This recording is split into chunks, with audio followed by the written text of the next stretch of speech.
ñaa ngi manifester mais manifestation yi li ci ëpp un peu partout muy à Louga muy à Saint-Louis muy à Pikine fii la ñuy wax mooy élèves yi ak professeurs yi nañu bàyyi ñii seeni ñooñ élèves professeurs yi ak instituteurs yi di laaj ñu libérer seeni collègues ak seeni waaw collègues de travail. léegi nag sur la mort de ce jeune effectivement c'est à déplorer mais moi je dis une chose Issa dès l'instant où mois de mars 2021 amoon na li ni mel il y avait pas de sanction il y avait pas d'enquête ñu gis ni que il y a quelques mois de cela mooy le meeting interdit de Yewwi Askan mu amoon 2 morts à Ziguinchor et à Bignona ñu ubbi ci une enquête le procureur de Ziguinchor avait ouvert une enquête même si jusqu'à présent li ñu ci doon séntu gisaguñ ko comme on le dit comme eux ils le disent plutôt le temps de la justice n'est pas le temps de la presse donc tey cas bi ni mel amaat encore à Bignona donc aujourd'hui je dis ne serait-ce que pour l'honneur de la gendarmerie c'est important hein ne serait-ce que pour l'honneur de la gendarmerie ne serait-ce que pour l'image de la gendarmerie ne serait-ce que pour taire des accusations la gendarmerie a intérêt à concourir à ce que la lumière soit faite dans cette affaire xam nga Issa quand on accuse benn moment la plupart des Sénégalais dañuy jàpp ni que ces corps-là sont au-dessus de la loi wala dafa am un système de protection ou d'impunité bi nga xam ne qui fonctionne alors que c'est pas le cas c'est des corps qui sont composés de justiciables qui répondent de leurs fautes et ainsi de suite donc je dis que pour l'honneur de la gendarmerie cette fois-ci et pour l'image de la gendarmerie il est nécessaire boo gisee je précise la gendarmerie parce que ça se trouve à Bignona où actuellement la compétence est dévolue à la gendarmerie donc moo tax mu tudd gendarmerie. waa gendarmerie daal ñoo koy gérer. donc il s'y est aujourd'hui autant pour le procureur de la République autant pour les autorités de la gendarmerie de tout faire pour que la lumière soit faite su dee ça vient de leur camp que ce coupable ou ces coupables soient châtiés su dee jógewul foofu ci ñoom it qu'on fasse tout pour trouver les coupables parce que c'est hyper important. mais pas faaw ñu creuser parce que dafa am fu mu amee muy Bignona. Bignona gisoon nañ fa ay doomu aadama yoo xam ne ñàkkoon nañ seen bakkan ci manifestation am yeneen dëkk yu ñu ko gis mais à chaque fois day am dëkk yoo xam ne ca lañ koy gën a nemmeeku ndax force de sécurité ya fa nekk xëy na maintien de l'ordre bi day des wala dañ dul yor suffisamment de peut-être gaz lacrymogène ak yooyu nga xam ne mën nga ko defee répression te du gaañ. lu pourquoi non j'ai posé la question ce matin tout à bi ñuy sànq bi ñuy def benn émission dama ne je ne peux pas comprendre et je ne crois pas mënul nekk qu'il y ait des règles différentes de maintien de l'ordre au Sénégal c'est-à-dire c'est les règles qui sont définies partout au Sénégal maintenant dans la pratique et dans les ordres reçus c'est là où se trouve le problème keroog dañuy waxtaan fii ak Maître Camara sur justement ce qui se passe souvent sur le terrain il a parlé de surexploitation de surexposition des hommes sur le terrain loolu yëpp c'est des trucs yi nga xam ne mën nañ ko nangu quoi mais usage d'armes je dis encore je le redis plutôt quand il faut faire usage des armes c'est un long processus c'est un très long processus donc quand il y a usage des armes jusqu'à ce qu'il y ait mort d'homme la meilleure des choses pour situer les responsabilités et taire les soupçons taire les accusations et fausses accusations c'est de tout faire pour que la lumière soit faite ñu xam ndax ce sont les gendarmes qui ont tiré ñu xam où ça vient d'ailleurs mais tant que ce n'est pas fait on va revenir ci li fi xewoon les mois passés les années dernières également et loolu ce n'est pas bon pour l'image de nos hommes des forces de l'ordre ce n'est pas du tout bon parce que dès qu'il y a ce soupçon fa ñuy jëm mooy dañuy dem ci animosité bi nga xam ne qui ne devrait pas être entre les hommes de tenue et les populations yi nga xam ne qu'elles sont censées défendre donc moo tax il faut nécessairement je dis nécessairement cette fois-ci que la gendarmerie pour son image mène elle-même sa propre enquête et fasse en sorte que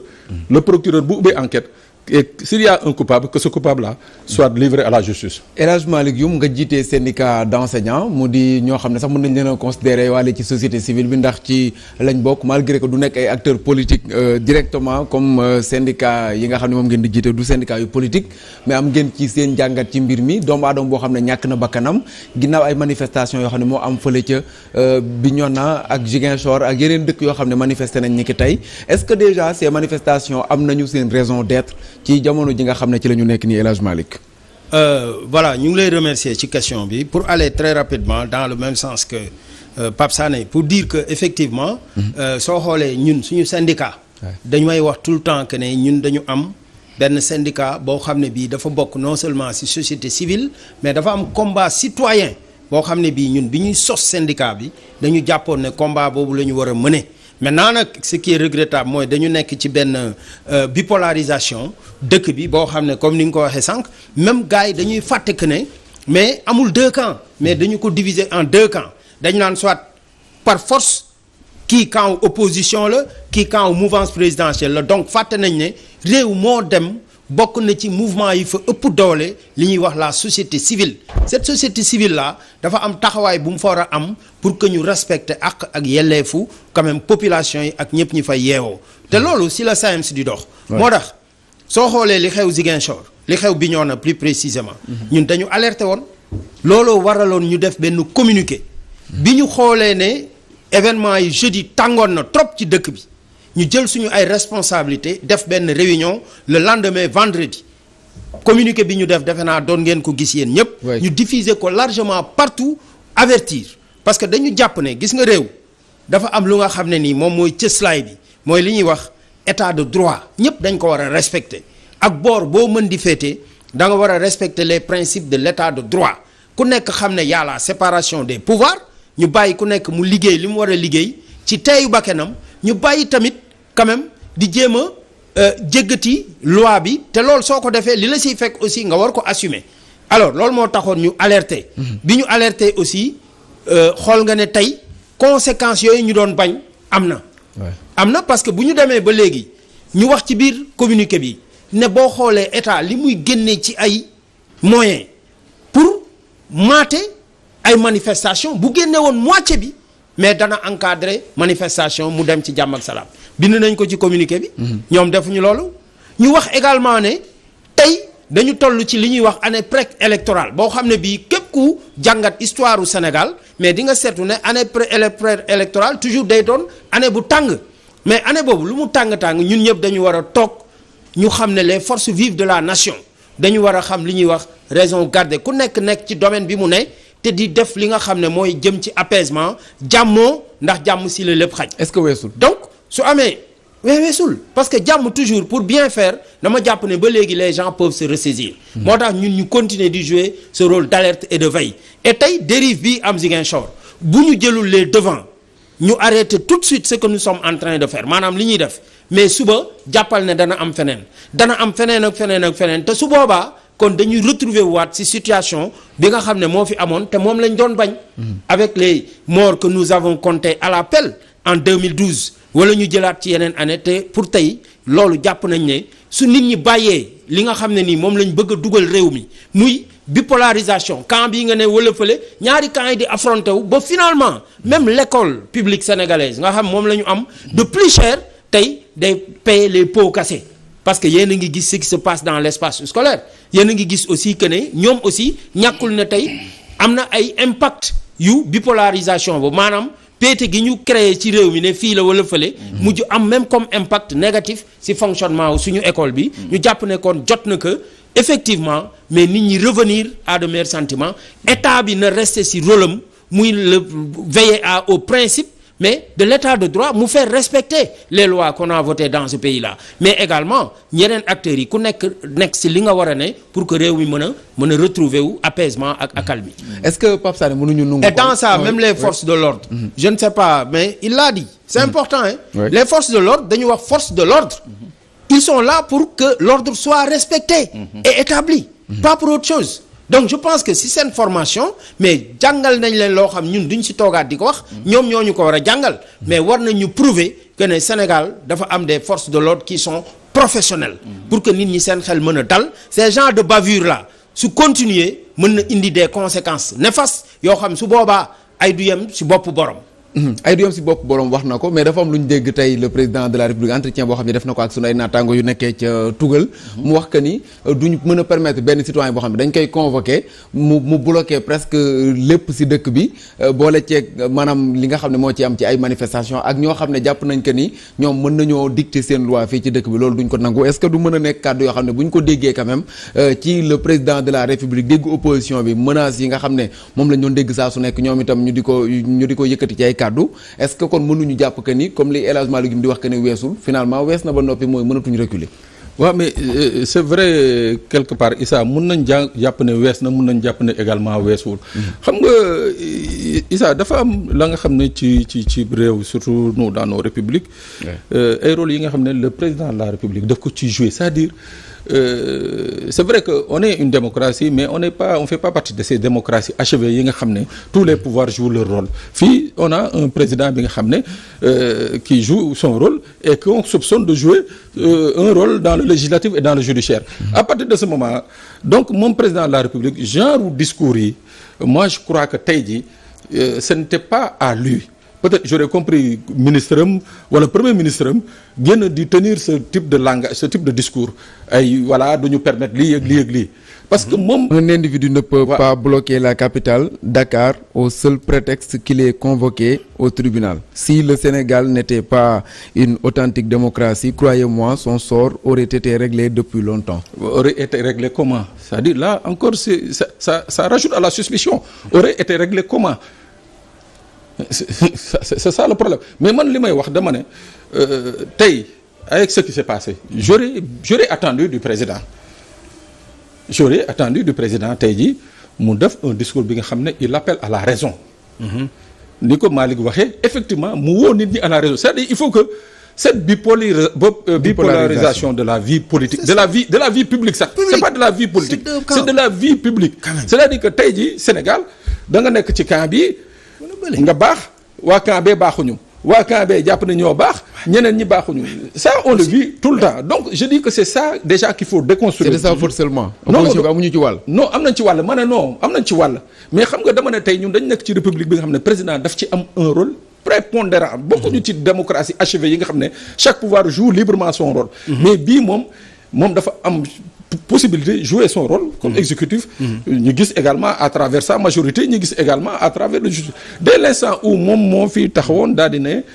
am na ci ay dossiers yi nga xam ne dama ciy teg sama conc tey ci dossier bi tamit amoon na nu muy wax ma mu teg encore je précise bien mes propos néew ma mu teg ci concam mais dama ne tey ji mënoon na woote à la sagesse woote autour de l'essentiel mooy lan mooy que tey on est dans une année charnière dañuy dem élection. Exact. Tout le monde sait que les esprits sont surchauffés. Oui. Tout le monde sait que tey jii pour un peu on allume un pétard on allume un feu ñëpp xam nañ ko on le sait on a vécu assez longtemps au Sénégal pour savoir ce qui se passe. Mais tey moom son rôle c'était justement de calmer c'est-à-dire ces soupapes là. bañ a di jóg. c'est-à-dire moom li mu waroon def mooy wàccee soupape yi au plus bas niveau. En quoi faisant wax ak nit ñi mooy que ce n'est pas un citoyen qui doit répondre ou qui doit pas répondre non. Que tey jii voilà le problème voilà ce que les Sénégalais attendent lii les Sénégalais di aspirer mooy la paix la richesse la tranquillité l'emploi la santé et tout et que dans ces conditions mënuñu ko am léegi qu'est-ce qui se passe am na ku war a dem uy du tribunal et tout mais la justice a assez de moyens la justice n'a pas besoin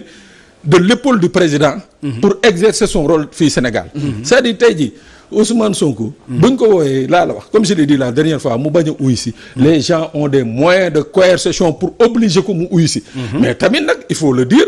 on est dans un état où il y a une constitution qui garantit les libertés de circulation notamment nit ki bu jógee ne day dem uyu tribunal nañ ko bàyyi mu uyu tribunal parce que de l'autre côté keneen ki buy uyu tribunal duñ ko tànnal yoon duñ ko escorter c'est là où se trouve le problème. El Hadj Malick Dioum est-ce que li mu wax ci discours am bi bëgguñoo wax que ni un état s'il est fort il nous écrase mais aussi s'il est faible dañuy périr ñun ñëpp ci biir. mais xam nga sax foofu man damay def une discernation ci benn aspect pour man le discours là bi nga wax noonu yaa ko wax sànq ñu dégg entretien bi li mu wax da ngay laaj la question qu'on doit se poser est-ce que c'est Macky Sall président de la République du Sénégal ou qui parle ou Macky Sall acteur politique man El Hadj Malick Dioum damay wax ne c'est Macky Sall acteur politique qui parle c'est un discours politique en réponse aussi à un autre discours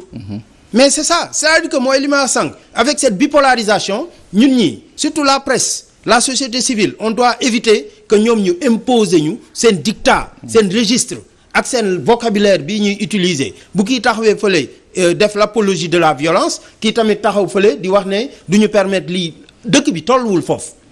dëkk bi damay rappeler xam fan la toll mooy ñun li ñuy exiger le respect des principes de l'état de droit par exemple bu ñu demee tey ci respect des principes de l'état de droit alors si un citoyen justiciable dafa war a dem wuy ji ce n'est pas l'affaire de l'exécutif l'exécutif mais s'abstient de parler de ça c'est pas son problème d'abord du problème mu exécutif dañuy dem toog ñoom xaar su boobaa bu dee am na justice bu mate li ñu koy xaare mais justice boobu moom moo war a dem def liggéey bi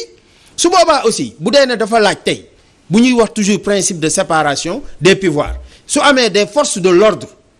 alors loolu ñuy wax naan ay wéy dëkk bi nii naa nele mais ñooñu loolu rek lañ leen jàngal ils sont payés pour le maintien de l'ordre pour le maintien quand même et surtout pour permettre la sécurité et permettre aussi aux citoyens ñu vaquer à leurs occupations loolu lañ leen jàngal ñoom ils sont payés pour ça kon su boobaa ñoom dañu war a tamit teg des dispositifs yu efficaces yuy permettre que effectivement citoyens yi dem liggéey tu war a wuy ji mais tamit que justice bi def liggéeyam de façon impartiale sans aucune forme mais quand même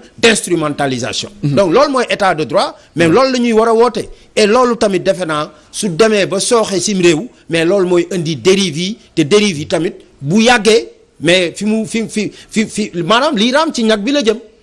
kon fi mu ñu nar a yóbbu du ñu gënal ñag boobu la nga xam ne gënalu leen sax bokk na ci seen ay naataango yoo xam ne ñu ngi leen di teg yoxo ak ay élèves yoo xam ne ay ndongo lañu aussi ñu jàpp leen d'abord soxla nañu un bilan bu fekkente ne am ngeen le bilan bu ñi nga xam ne ñoom lañ arrêté te ñu nekk seen ay naataango yoo xam ne dañuy jàngale ak ay élèves peut-être. Effectivement comme ni nga ko waxee ñun en tant que syndicat majoritaire du moyen secondaire xëy na sax démarré nañ émission bi sur des chapeaux de roue comme ni ñu ko kiiyee par l'actualité ba awma occasion peut-être pour remercier les enseignants du Sénégal mais il n'est jamais trop tard pour rappeler que ne vraiment en tout cas le SAEMS est sorti syndicat majoritaire du moyen secondaire comme ni mu nekkee woon tamit en 2017 loolu nag ñu ciy gërëm di ci vraiment remercier bu baax a baax di ci sargal enseignants au Sénégal yu moyen secondaire surtout yi nga xam ne ñoo feddali seen kóolute ci suñu syndicat boobu effectivement kon tey boo xoolee loolu nga xam ne dama ko wax sànq mooy bipolarisation bi maanaam ñaari parti yi ñu xaaj dëkk bi ne kii fii la ne kii fële la ne ñuy maanaam jàmmaarloo suba ak ngoon muy acteur politique yi mais du jeexal du ñàkk ay njeexital ci suñu l'école bi loolu moo tax tey boo seetee ci biir am na effectivement ay jàngalekat yoo xam ne nii tey dañ leen arrêté ñooñu tamit ñun bi ñu xaymaa am na si sax ñoo xam tey mën naa wax ne wax nañ ma man ne effectivement mais si suñu syndicat la ñu affilié te loolu ñun tamit ñu ngi def li ñu mën di xaar suñu tànku tubéy ngir quand même ñu mën a nekk si seen teyu bakken ngir tamit ñu mën a génn foofu ñu ne parce que jàpp nañ ne quand même tey na ko ñëpp xam place su jàngalekat du prison jàngalekat mooy tabax nit kon place am ma nga nekk ca l'école ba di tabax xale yi nga xam ne nii moom lañ ko dénk kon tey ñun suñu posture en tant que syndicat mooy ñu ngi taxaw di def li ñu mën ngir jàngalekat yooyu nga xam ne nii caabi féete na leen ginnaaw ñu mën leen bàyyi ñu féex dem ci seen liggéeyukaay ndax foofu mooy seen place loolu ñu ngi ciy dox di ci wax di ci def tamit ay action foofu la réew mi toll te bilan bi aussi comme ni nga ko waxee am nañ ñun le bilan exhaustif dans les différentes localités les noms établissements yi am ci ñu nga xam ne tamit dañuy wax ne ñu ngi suivre seen cas parce que tamit am na ci biir ñoo xam ne ay jigéen lañu te ñu jàpp ne alors jigéen tamit ak boo xoolee situation am donc loolu day laaj sax ñu gën a baral jéego yi ngir ñu mën a feex dellu ci seen njaboot dellu ci seen njaboot muy école ba tam. am na ñoo xam ne li ñuy laajte mooy ay jàngalekat lañ jàpp wala ay politiciens. waaw loolu dama koy leeral te foofu tamit question bu am solo nga posé mooy que gis nga dëkk bi mooy li ma doon wax sànq la bipolarisation xam nga tey bu ñuy waxante dëgg dafa am lu nga xam ne faut que ñëpp nangu ko mooy jàngalekat bi jàngale lycée X bu demee ci lycée boobu yem ci yëf activité jàngaleem ba pare wax ne moom mu ngi bokk maanaam syndicat nangam ñëpp nangu nañ ne kooku militant wu syndicat nangam la waaye jàngalekat bi génn l'école nekkatul ci espace scolaire bi jubal dem ne moom mu ngi wuyu ji njiitu parti politique am. kooku nag nañu nangu ne moom am na profession d'accord mais nekkatul dans le cadre professionnel. mu ngi dans le cadre ci champ politique bi. kon dafa dem wuyu ji woote njiitam ngir xëy na am na ñoom lu ñu bëgg a def su boobaa nañ xam ne militant bi moom moo dem wuyu ji militant wu parti politique Y bi nga xam ne njiitam mooy njiit temps. loolu moom dama koy leeral mu leer mais dafa am tamit leneen lu nga xam ne lu am solo la lu may fàttali. boo déggee ñu ne syndicat dañu ne dafay taxaw ngir défendre les intérêts matériels et moraux quand même des travailleurs kon bu ñu demee ba tey suñu ay liggéeykat ak lu mën a nekk sabab bi ñu nekk ci situation boo xam ne am na lu ci sooxe kon nag su boobaa day laaj ñun ñu am taxawaayu solidarité loolu lañ ñu jàngal mouvement syndical. maanaam solidarité moom mooy dañuy bokk naqarlu bokk tiislu lu tiis loolu dal seen kaw ñoom ñu jéem a xool ay pexe na si pexe ngir xool nu ñu leen ciy génnee loolu du fi tey xam nga ne daaw nëga nii am na benn acteur syndical boo xam ne moom même bi nga xamee ne dafa dem ba am ay tolof-tolof am benn doxu ñaxtu boo xam ne bii daf ci bokkoon ñu jàpp ne loolu amul woon autorisation ñun SAEMS taxaw nañ wax ne comme dafa dem doxu ñaxtu te ñu bind ci constitution bi ne képp ku ko war a def mën nga ko def parce que régime déclaratif la du régime d'autorisation ñun ñoo taxawoon wax ba mu am ci tawféex ñu mujj ko génne moom tamit mu def plateau yépp di ñu remercier parce que si jaru ko woon si suñu rôle la ñu ne. kon rôle boobu dañ koy continuer di def mooy défendre les libertés collectives et individuelles SAEMS foofu la mës di ne fa lay ne. SAEMS foofu lay nekk mu di ay kàddu yoo xam ne moom nga yëkkati Pape Sané est-ce que du nekk loo xam ne mooy créer le problème des fois ñi nga xam ne ñoo féetee ci geneen wàll gi bu fekkente ne ay élèves des fois dina ñooy bokk ci manifestation yi parce que ay sénégalais lañ ak ay enseignants ak yooyu te bu ñu leen jàppee seen ay naataango ñooy def bloc def ligue gis nañ Mbàkke élèves yi ñoom ne par force dinañ libérer seen ay camarades ñu mujjee libérer leen mooy bu njëkk bañ doon def manifestation interdite bi amoon Mbàkke meeting autant pour moi ñu bàyyi leen ñoom mais am na ñoo xam ne ñoo des ci kaso gi bii aussi gisaat nañ que ni daanaka c'est presque day nekkaat la même chose est-ce que finalement mënuñu seetlu que ni des fois mën nañ bàyyi élèves yeeg enseignants yeeg yooyu noonu wala seen mbokk xeexal leen bañ génn mais day am ñeneen ñoo xam ne au même moment peut-être duñ gis ku leen xeexal. waaw malheureusement nag loolu lay problème bi moo tax sànq sama njëlbéen wax ma ne on n'a pas très bien apprécié. la donne des arrestations. mooy élèves yi. ak professeurs yi ak enseignants yi. parce que ñoom. seen corporation yi. comme ñun la rek. yuuxu moom bu jotee dañuy yuuxu ba foog na ñun rek nekk ci dëkk bi donc aujourd'hui tu as tout à fait raison am na ci tey ñi nga xam ne amuñu ku leen di jooyal. amuñu bàjjen la waaw amuñu bàjjen amuñu ku leen di jooyal mais lii yum wax également c'est ne mën nañ ci teg tuuti baaraam quoi effectivement benn moment. fi muy waxee ni que war nañu xool nuancer l'enseignant membre d'un syndicat et l'enseignant c'est important qui fait de la politique militant d'un parti politique c'est vrai mën nañ ko nuancer mais c'est que tamit pour man quelque part bu ñu bëggee xàjjale ñaar yooyu Sénégal jamono ji daanaka day xaw a metti parce que les gens aujourd'hui dañu jàpp ni que justement vous allez vers des élections de représentation centrale. te xam naa foofa bu boobaa on vous attendra encore plus parce que am na li nga xam ne yenn syndicats yi peut-être que dans un espace très limité. foofu ngeen mën a xeex comme tey jii. mën ngeen xeexal enseignants yi. mais mënu leen romb cadre enseignants yi xeex ko. mais moo tax on vous souhaite ngeen bokk ci centrale yi nga xam ne bu ëllëgee da ngeen mën a xeex général mooy maanaam. tey jii situation bi am ñi nga xam ne mënuñu leen jooyal. amuñu ku leen di jooyal. centrale yi mën a jóg. Et là encore j'attire c'est le moment d'attirer l'attention de ces centrales là. ay ñoom Pa Mody Guiro ñoom Mademba Sock et consorts. je dis waaw je dis que aujourd'hui mais pratiquement ces centrales ou ces présidents de ces secrétaires généraux de centrales n'existent même plus alors que tey jii ñoom seen kaddu nit ñi dañ ko doon xaar. situation bi ni mu mel nii Sénégal. ñoom ku ci nekk ci ñoom waroon nañu ñi ngi doon sëntu nga jël sa kàddu wax ci boor bi wala ci boor bële parce que comme keroog ni ñu ko doon waxee Issa mooy aujourd'hui kii pour renouer le fil du dialogue. bu ñaar ñiy xeex kenn bëggul ci ñoom ñaar ku leen àtte nag est-ce que finalement àtte ba dina yomb. ak ñoo bëgg ku leen àtte. jàpp nga ne am na ci ñu xoox daal. Isa ñoom ñaar ñëpp j'ai dit que. ils vivent c'est-à-dire ils transmettent ils sont en train de transposer leur peur ci population yi ñoom ñaar. c'est ça le drame de ce pays là mooy liy yum di wax cette bipolarisation. ñoom dañu dem ba finalement.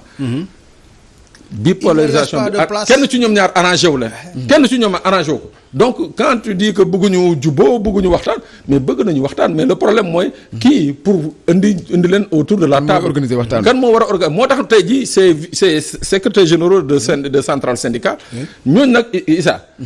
ñooñu ñoo waroon tey jii. jël seen bâton de pèlerin. commencé di ci wax. parce que ñooñu.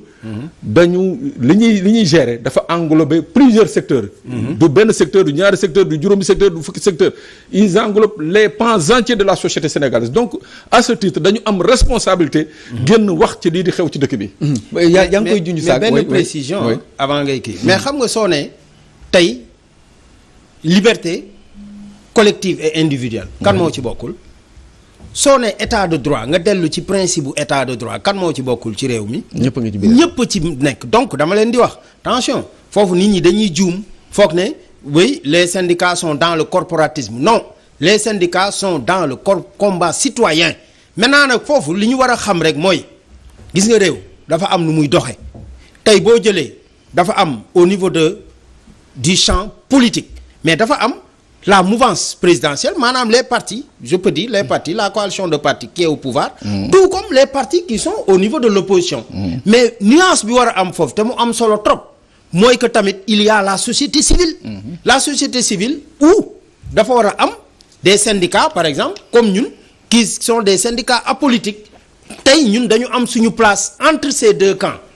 te parti boobu tamit gars yi dañ koy fàtte te ñun suñu combat mais c'est un combat qui va au-delà même parce que les deux camps qui s'affrontent la mooy seen objectif la conquête du pouvoir. mu ngeen koy organiser bu fekkente ne yéen ñu bari ci ñoom ñi ngi politique. ñu bari ci yéen mais foofu la loolu tamit amatina solo. ñoo nekk tey jii sunu militants yi ñoom ñoo war a xool ba ràññee. quand par exemple nga gis tey un syndicaliste bu nga xam ne nii peut-être dans ses pratiques mu wóor la ne la finalité de son action c'est la conquête du pouvoir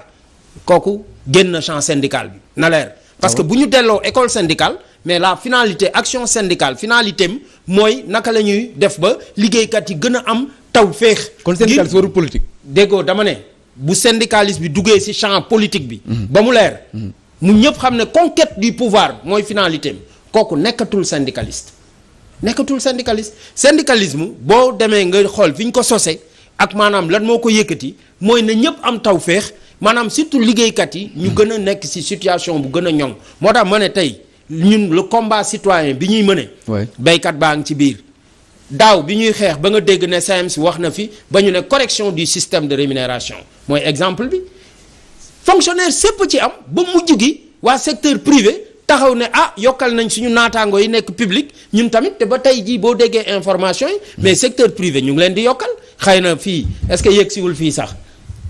yokk bi mu ngi fépp donc parce que nit ñi xam nañ ne le coût de la vie day dem ba benn moment mu am benn surenchère boo xam ne faw syndicalistes yi taxaw wax te daaw def nañ ko nit ñi dégg ñu jàpp ne kon loolu mooy mission bi si loolu la ñuy continuer di nekk mais dañuy def différence ak loolu ak champ politique bi quand même. mais lan ngeen fas yéene def parce que dañoo gis seen ay naataango ñoom ñu teel a jóg jël ay plan d'action ñu mel ni waa CUSEMS par exemple. gis ni ñeneen ñoo xam ne jël nañu plan d'action wax nga que ni yéen bokk ngeen ci ñi ci ëppale. ci ay membres seen syndicat. ñee ñu dégg leen ñoom ay débrayage ak yooyu noonu ñu teg plan d'action ba pare waa SAEMS ñoom toog mel ni comme si de rien n'était. question bu baax ngi noonu nag. mais foofu damay préciser une chose. gis nga SAEMS xëy na. dafa am ligne syndicale boo xam ne ba mu juddoo ba tey si la nekk. SAEMS ñu bëri dañuy dama leen di fàttali ne mu ngi juddu au lendemain des plans d'ajustement structurel yi fi amoon vers la fin des années 90 kon syndicat bi li ko yëkkati. mooy xeex rek pour gën a tanel gën a ñoŋal nekkinu liggéeykat yi. moo tax ñun nekkuñu tey comme génn nañ élection de représentativité yi. nekkatuñ ci positionnement. am na syndicat yoo xam ne xëy na dañuy xool ku njëkk a lancé ku def ñun romb nañ loolu actuellement c'est le syndicat leader xam nga ñun li ñuy def unité ma ne fi ma jóge nii dama jóge réunion boo xam ne dañu woo waa G7 C7 bu bees bi ñoom la ñu woowoon réunion toog ak ñoom pour waxtaan ak ñoom pour xool naka la ñuy defee bëgg ñu gën a am mbooloo gën a am doole ngir taxaw ngir xeex pour ñu gën a nag ñoŋal nekkitu liggéeykat yi ñu dolli si ne si suñu plan d'action mais ñun defoon nañ communiqué déjà ba condamné lii tamit taxaw di am lu ñuy def lu ñu mën a wax ak lu ñu mënul wax di ci def lu bëri condamné li xew nii mooy li ma wax sànq condamné ba pare posé ay actes yi bokk na si fi mu toll nii mais dañu wax ne recensé nañ tous les camarades ñu ngi teg un dispositif de suivi pour xool naka lañ leen di accompagner parce que wax naa ko place su élève ak place su jàngalekat mais du prison. école la est-ce que ñu dellu seen liggéey. acte bi ci tane du comme ne élève Mbacké yi def taxaw ne ñoom bu fekkatee libéré wu ñu seen ay camarades élèves duñ jàng. est-ce que loolu syndicat yi waruñu woon cee dem moom laay wax sax gis nga foofu foog ñu am lucidité foog ñu am lucidité. tey doo gis benn plan d'action boo xam ne SAEMS day wax loolu. ne tant que libéré wuñ du ñu jàngale ji pour ñun du noonu. xëy na nag boo liiree yeneen plan d'action am na ñu koy def. donc ñun li ñu jàpp mooy. place su enseignant dañu ne du prison. nañ leen bàyyi ñu dellu seen ay liggéeyukaay surtout suñu naataango yu jigéen yi ñu noot nañ leen bàyyi ñu dellu seen place mooy école ak uuf seen famille. loolu nag tax na que tey mobiliser wu nañ ñu ngi communiquer ñu ngi def lépp lu ñu mën ngir ñu mën a dellu seen ay place mais au-delà dañu ne contexte bi sax bu ñu deful attention dafa am ay points yu am solo yoo xam ne mooy accords yi ñu xaatimoon ak nguuru Sénégal te loolu tamit dafa bokk ci li tax ñu réunion tey moo tax ñu ne même point yooyu am na taxawaay bu ñu ci am ba am sax benn journée boo xam ne dañ ko décréter ngir jàppale suñu collègues yi nga xam ne philosophie alors seen formation dafa tàggatémbe fële ci FASTEF. dinañ ci ñëw ak li nga xam ne moo di élection de représentativité syndicale yi nga xam ne finalement mbir yi changé na xar kanam ndax am na ñoo xam ne dugg nañ maanaam benn syndicat bu dugg ak benn bu génn. mais Pape Sané fi ma nekkoon ak El Hadj Malick Dioum rek ci lu gàtt ñoom jàpp nañ seen ay collègues ñi ngi gis ñenn ñi di lancer ay plan d'action yooyu est-ce que da nga jàpp que ni loolu mooy la solution mooy taxaw exiger leur libération ñu bloquer maanaam système beeg yooyu noonu wala peut-être mën nañu dem comme ñoom ni ñu koy defee wàllum diplomatie. bon xam nga day jafe nag. bon mais comme Malick yu moo fi nekk. mais moom aussi il faut ñu laaj ko lan lay tuddee diplomatie. waaw maanaam demu leen grève daal. mooy non si mooy c'est-à-dire man maa la déclinel suñu ay activités. mais xam nga par exemple ba léegi ñun parce que diplomatie déjà. pour vous dire un peu ne rime pas avec le discours syndical. déjà kon da nga génn registre syndical bi. syndical yi amul diplomatie. c'est que y a un plan d'action qu'on a lancé. Le plan d'action c'est un communiqué, c'est des conférences de presse, c'est des activités aussi, mais c'est une journée aussi de solidarité à l'endroit des camarades. En attendant une grève. Non, c'est-à-dire xam nga grève tey ñun dañuy delloo pour ñun ñu grève dañ koy delloo ci tey la signature des accords. Mais on a retenu une journée de solidarité en faveur des collègues détenus, une journée également pour les collègues de philosophie comme ni ma ko waxee sànq, dont la formation nga xam tey dafa tàggatémbe ak benn journée pour les décisionnaires yi nga xam seen situation dañ ko war a tanel. donc journée de solidarité dinañ ñëw ci kii boobu noonu mais may ko mu jàllale balaa ñuy dem ci. non pour man bon tey jii je l'ai dit au nom du corporatisme tey. ñoom lépp lu ñu munti def pour qu'on libère les instituteurs et surtout les potaches c'est hyper important. Mais nag je dis aussi benn affaire da nga ko wax sànq mooy à Mbacké on a vu comment les élèves ont manifesté ba ñu bàyyi seeni ñooñ. On a vu tey jii fii ci Guédiawaye comment les élèves ont pris d'assaut le tribunal ba finalement ñu bàyyi seen ñooñ. C'est des choses c'est des images qu'on ne souhaite pas. Wax dëgg yàlla c'est des images qu'on ne souhaite pas dans une république. Mais tey jii justement cette posture des élèves yenn syndicats yi yéen a ko waroon jël. C'est-à-dire élèves yi peut-être que mun nañu dem soutenir seen kii ay mais dem bay manifester bay dugg ci biir tribunaux. di exiger ñu bàyyi seen kii. Je dis que ça commence à sentir très mauvais. Bu dee ay élèves ñoo mën a jël des positions aussi radicales. C'est parce que quelque part moi je dis que les syndicats n'ont pas joué leur rôle. C'est-à-dire que tey syndicats yi am na benn posture am na benn discours bi nga xam ne bu ñu ko defoon je suis sûr et certain que élèves yi daañu taxaw en retrait ne bàyyi ñu bàyyi sunu professeurs yi sunu maîtres yi ñoom ñu xeex situation ñu jël combat bi mais là c'est mon impression ça peut être fausse mooy que dañu xool peut-être ni que syndicats yi mooy sunuy enseignants sunuy professeurs apparemment ñun élèves yi ñu téye seen yoon nekku ci ñoom li leen intéressé mooy seeni collègues yu ñu arrêté donc nous on va se battre à notre façon pour faire libérer nos collègues enseignants. mais pour votre Quelques information secondes, ñun communiqué yi ñu bind yëpp action yi ñu posé yëpp li ñu ci jiital mooy ñu bàyyi élèves yi ñu dellu parce que élèves yi xam nga sentiment bi mujj am entre élèves ak day mel ni sax par exemple nijaayam ak jàngalekat nijaayam la wala tantam wala ñun ak élèves kenn mu ñu séparer maintenant nag aussi foog nga xam ne li tuuf maanaam ay élèves yàgg na am Sénégal. Vous vous rappelez encore des années 80 ça n'a jamais été une lutte réfléchie wala dara. C'est des mouvements de foule bu ñu génnee ñoom li ñu xalaat rek la ñuy dem def ñun ñëpp nous sommes passés par le mouvement syndical des élèves. Donc tey mënoo ko comparer ñoom actes yi ñuy posé ak actes yu syndicat di posé mënut a nekk. ñu bëgg a dugg ci voilà. non je comprends pas. Il faut ñu jël beneen thème bi muy les élections de représentativité syndicale. Déjà gis nañ que ni xaw ngeen cee wàcc quand même. parce que plus de 11000 ngeen jógee. ñëw ba ci 7000 malgré que vous restez aussi. en haut du tableau ci wàllu moyen secondaire.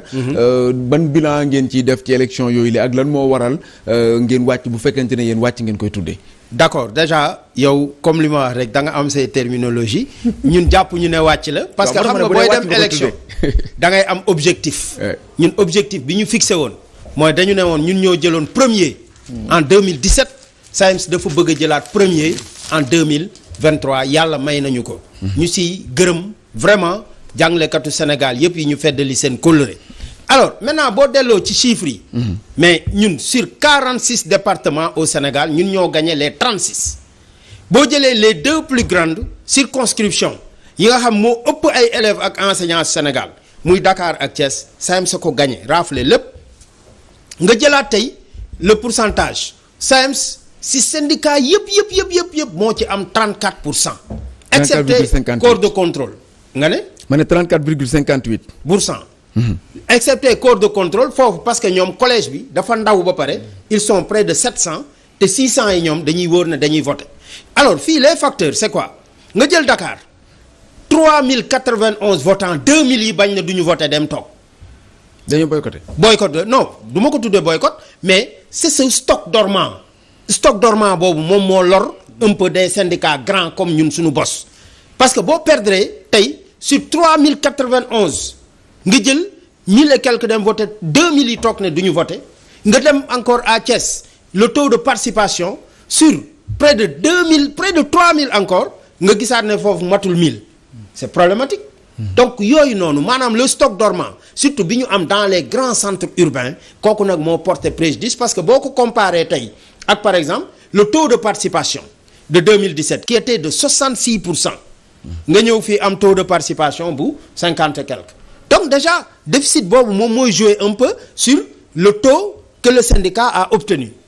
Maintenant nga dolli si tamit que mais la bipolarisation bi ma doon wax day intervenir. parce que dañuy dem ba ci biir même les effets maanaam effet bipolarisation bi ma doon wax day feeñ léegi nag même dans le comportement de l'électeur.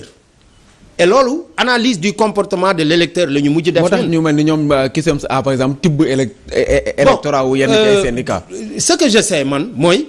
tey boo xoolee am na syndicat yoo xam ñoom seen bopp dañuy toog ñu ne reconnaître naa ne si échange que man ñi ma votel correspondrul ak man sama nombre de militants yi affiliés sama syndicat kon xam nañ ne ñun SAEMS dañu nekkoon victime de ce qu'on peut appeler un vote sanction. maanaam des gens yoo xam ne peut-être bon ñoom dans leur analyse ils peuvent influencer sur le syndicat pour que mu jël une posture politique. te le syndicat en tout cas tant que El Hadj Malick Youm et le bureau actuel élu seront à la tête nous respecterons strictement quand même le préambule de nos textes et les textes qui nous disent que nous sommes un syndicat apolitique et ce rôle-là gis nga bu ko nit ñi caaxaanee ba mu naxsaay dinañ xam dëkk dafa laaj toujours équilibre. il faut que bu dee dafa am ñaari camp mu am une force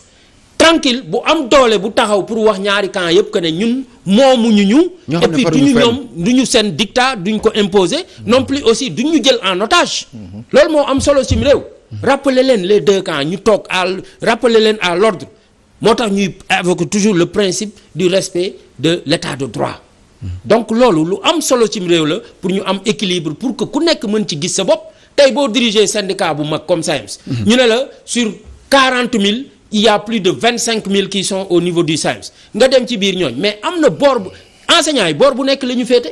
est-ce que léegi ñi jiite syndicat bi dañuy jeng jëm boor bi pour avantager ñi wala jeng jëm ñun ci digg bi la ñuy taxaw conformément aux dispositions de nos textes. mais tamit combat bi dañ koy mëne. moo tax am na ñoo xam ne dem nañu jëli beneen yoon mooy voter ñi nga xam ne xëy na peut-être dinañ jël des positions ñooñu sax mënoo ko tuddee noonu mais li ma xam ba xam mooy am na ñu nga xam ne peut-être ñoom dañu am problème parce que en faisant le syndicalisme dem nañ ba benn moment ñu ngi def politique ñu ngi def syndicat mais dañu bàyyi dem suivre seen fibre politique mu jël le dessus sur la fibre syndicale. loolu aussi nit ki la. xam nga am na loo xam problème mu nit ki la. am loo xam ne problème mu institution bi. mais l'institution en tant que telle va rester très forte. année pré-électorale lañ nekk est-ce que ak li nga xam ne moom la ñuy gis nii manifestation élection de représentativité syndicale am na ba noppi yël 2010 gisan nañ yi fi weesu woon coow la ci tukkee woon yëpp bii gis nañ que ni bëri na ay points yoo xam ne satisfaire nañ ko finalement ci yi ngeen doon revendiquer ñenn ñi sax jàppoon que ni grève du am mais est-ce que amu leen lu ngeen ciy tiit par rapport ak année bii nga xam ne moom la ñu dugg nii nga xam ne jàng nañ ba daanaka léegi mu xaaj. voilà foofu tamit damay leeral parce que dafa bëri. lu may gis ay plateau ou bien souvent dans la communication nit ñi di def une évaluation du protocole du 26 février 2022 boo xam ne bokkul ak ñun suñu évaluation SAEMS dafa ne boo jëlee protocole 26 février 2022 maanaam train yi yeggul gaar ba moo ëpp doole fuuf train yi yegg gaar ba ban la benn mooy li ñuy wax jubbanti gi ñu waroon jubbanti fayooru jàngalekat yi mu am as lëf lu ñu si def mu des lu bëri boo jëlee lu jëm tey ci yéex-yéex yi tënk carrière yu jàngalekat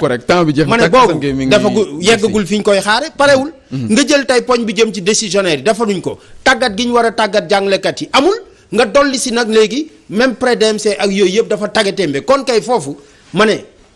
train yi yeggul gaar ba ñoo ëpp fuuf kon li muy